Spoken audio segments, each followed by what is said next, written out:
Hi, everybody. Welcome to another Inner Drive leadership newsletter video. And today we're joined by the amazing Simon McLean. And we're going to really kind of delve into a bit more about why evidence is so important. So, Simon, why don't you start us off by telling us a bit about who you are and where you work? Yeah, so my name is Simon McLean. I am principal over at Nettlefield Primary School in East Belfast. We are one of the first primary schools that you will meet as you leave Belfast city centre and travel outwards to the suburbs.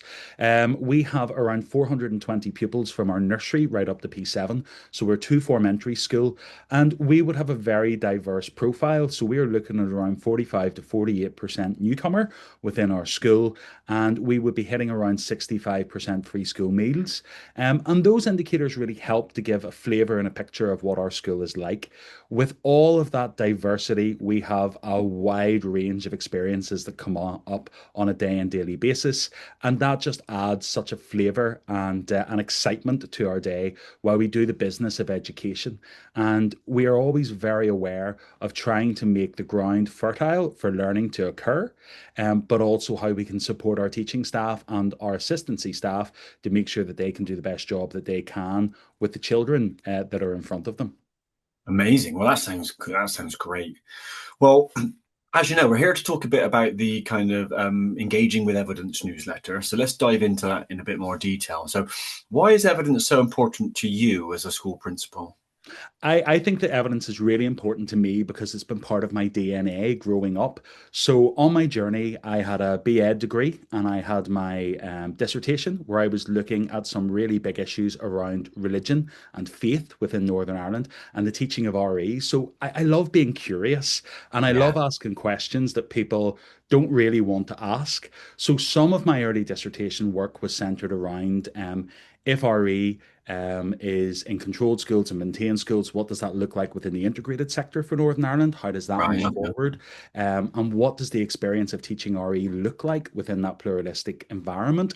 I moved on through because I really loved research and I wanted to have a look at children in care and Okay. specifically children who had come from lower socioeconomic bands and had ended up within the secure care system, and what their educational journey looked like. So that potted around for me for a little while. So it's part of who I am. And Yeah. naturally, I will gravitate to those types of curious moments and questioning moments to try and find out more.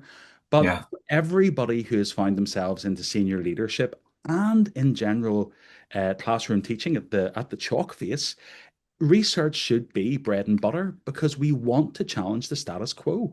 Yeah. Life moves on, time moves on, we Yeah. discover new things. The advent of AI has been massive within our lives over the past 2.5 to 5 years. And as we look back at that advent, we see that our context has changed and we've got to adapt in different ways. So if we keep our head in the ground and we don't engage with research that's out there, we're never going to be challenged or given a wider field of understanding. And it's about expanding our horizons. So if a leader in a school is able to engage with effective, appropriate research and Yeah. is able to then cascade that down through their staff complement, then we all find we're the better for it. But we need to come at it with a curious and open attitude, ready Yeah. to question, ready to ask, is this the best thing for our context? Is this the best thing for our setting? And who has been the person behind it? When you start to look at all those key factors, you really get the breadth and the depth and the wealth of knowledge coming through. And Yeah. that can only but benefit the children in our class. Love that. I love the idea that, yeah, the world's moving on, things are changing at a crazy pace. And if we should be curious, and evidence, I suppose, is the answer to that. Brilliant. Well, what about you particularly there? Are there any specific kind of instances where evidence has made a difference to your decision making? Yeah, absolutely. And I think evidence for us has got to be triangulated evidence. So whenever I look at my standardized scores coming in, we will be looking at the teacher judgment of the situation at hand, the scores that are coming through an assessment, and then also looking at any other opportunities of evidentiary support that we have. Is it the books, the learning walks, the Nice. various elements of monitoring and development, the evaluations, the medium term planners, all of those things build in the picture to help me understand what I'm looking at that time. And I Yeah. think the biggest thing that we need in our schools at the minute is context. The more Okay. we have to understand our context, we're able to see what is happening within our school and we're able to say, good job, not so good job. How do we measure against the indicators that have been given to us by the Education and Training Inspectorate, the ETI? And where do we pitch whenever we come to other schools on their journey? And using that type of evidence in house is Yeah. key because that's what we're generating, that's what we're having. And there's no point in being data rich and information poor if you're Yeah. not then going to triangulate it. I also think that it allows us to keep school fresh. Whenever we see that our data is maybe not what we wanted, we need to up our game. We need to revolutionize things, but that's not throwing the baby out with the bathwater. We need to have a sense of balance. It Yeah. can't just be like I think the Clint Eastwood movie where he had the orangutan and he said, Oh take a yeah. left side I and remember. stop Yeah. hard left. We don't That's right. just go and take a hard left and go into some other new field or some other new area of understanding. It's about trying to adopt the best approach and ask ourselves as a cohort of leaders, be it middle leaders, senior leaders, chalk-faced teachers, not classroom assistants, and bringing everybody on board and going, what is the best thing for our context? Yeah. And Yeah. Yeah. in our journey, one of those things was actually speech and language therapy support. Okay. Um, and although I know Inner Drive is very much looking at the science of learning and what we do with cognition and how that works, I think our context was that in the wake of COVID, we had so many children in our school that were not accessing speech and language therapy interventions. Right. And as we saw the rise of children not being able to interact and communicate and have expressive communication, receptive communication, pragmatic communication, we Right. were aghast because children were waiting for interventions for months and months and months. Some of those would be done by Zoom.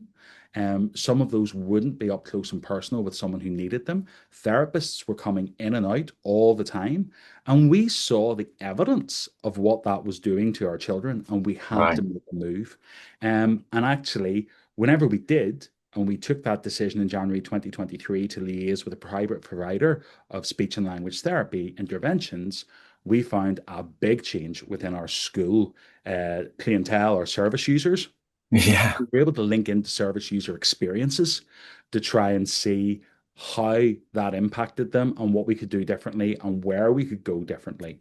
But that Yeah. has actually been the tale right across Northern Ireland. There is a newer piece of research called We Are a Village from Okay. Royal College of Speech and Language Therapists. That's one of the most recent documents I've been reading. And because I always like to ask, what's the most recent piece of research that you've got? Yeah. What have you been reading lately?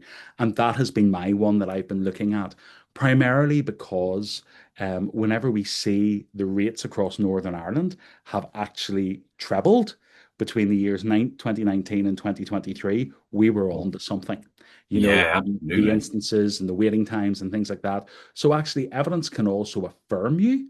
Instead Yeah. of questioning you and saying, are you doing the right thing? It can also affirm the decision making that you've done.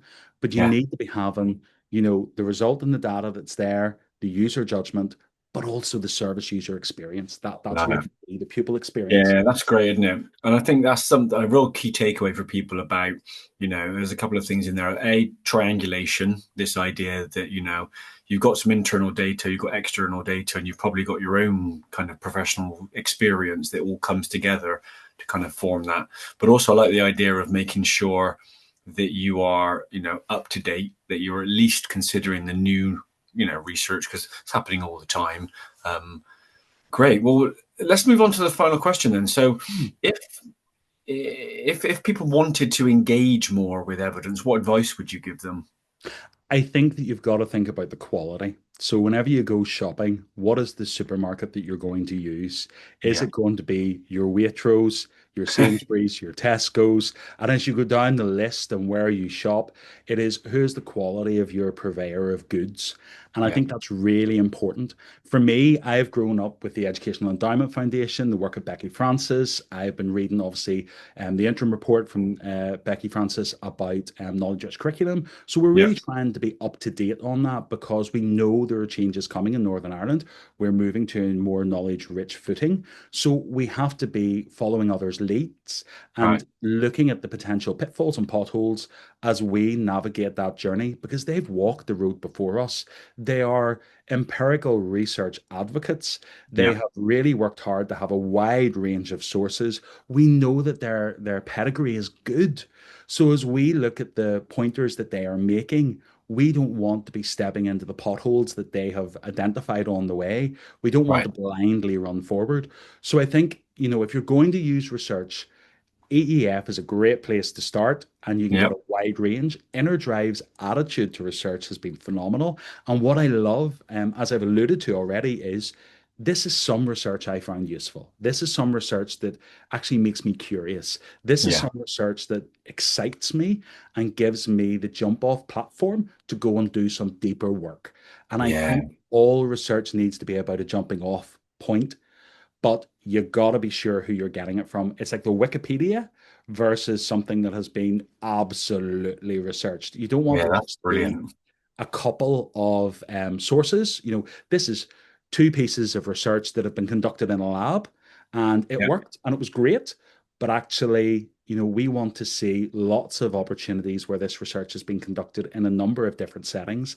Yeah. And we have found it's consistently worked. And we know that it makes a difference. And it's that element of implication versus cold, hard concrete. This makes a difference. Yeah. That's Um, great.